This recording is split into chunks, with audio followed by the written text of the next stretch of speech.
முருகா, என் அன்பு பிள்ளையே, உனக்கான வாழ்வு நிச்சயிக்கப்பட்டு விட்டது பிள்ளையே. இதை கேட்டால் நீ மிகுந்த சந்தோஷம் அடைவாய். உன்னுடைய துன்பங்களில் உன்னுடன் இல்லாத எந்த உறவும் உன் இன்பத்திலும் அவசியம் இல்லை. இன்பமாக இருக்கும் நாளில் அனைவரும் கூட வருவார்கள். ஆனால் உன்னுடைய துயரத்தில் நிழல் போல் நின்றவர்கள் தான் உண்மையான உறவுகள். நீ நம்பியவர்கள் கைவிட்டு சென்ற அந்த கடினமான தருணத்தில் கூட உன்னுடன் இருந்து உன் கண்ணீரை துடைத்தவர்கள், உன் மனதை தாங்கியவர்கள், அவர்களை உயிர் உள்ளவரை மறக்காதே பிள்ளையே. அவர்களின் உண்மையான அன்பு உன்னுடைய வாழ்க்கையின் பெரும் செல்வம். எல்லா உறவுகளும் வார்த்தைகளால் உருவாக்கலாம்.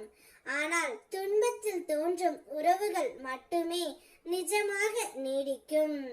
அவர்களை காப்பாற்றி மதித்து வாழ்ந்தால் உன்னுடைய வாழ்க்கை எப்போதும் ஆசீர்வாதத்தாலும் அருளாலும் நிரம்பி வழியும். உன்னுடைய வாழ்வு நிச்சயிக்கப்பட்டு விட்டது.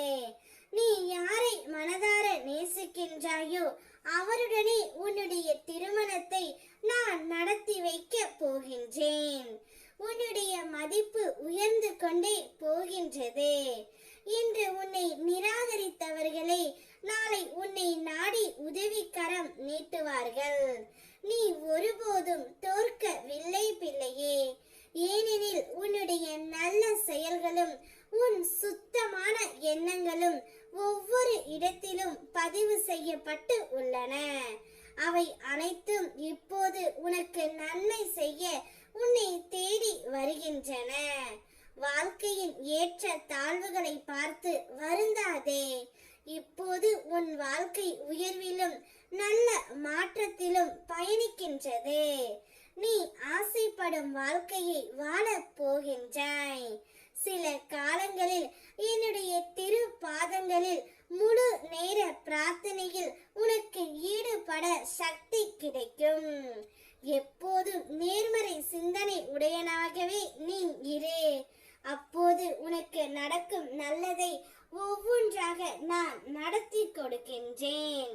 உன்னுடைய திருமணம் பெற்றோர்களின் ஆசீர்வாதத்தாலும் என்னுடைய அனுகிரகத்தாலும் உற்றார் உறவினர்களின் மூலம் அவர்களின் அனைவரும் சந்தோஷம் படும்படியாக உன்னுடைய திருமணத்தை நான் நடத்தி வைக்க போகின்றேன். உனக்கு பிடித்த வாழ்வு என்னுடைய அருளால் நிச்சயிக்கப்பட்டு விட்டது தங்கமே. இனி நீ சந்தோஷ மலையில் நனைய போகின்றாய். உன்னவருடன் உன் கையை பிடித்து கரம் பிடித்து இறுக பற்றிக்கொள். இந்த வாழ்க்கை முழுவதும் உனக்கு சந்தோஷத்தை நான் கொடுக்கின்றேன். ஓம் முருகா.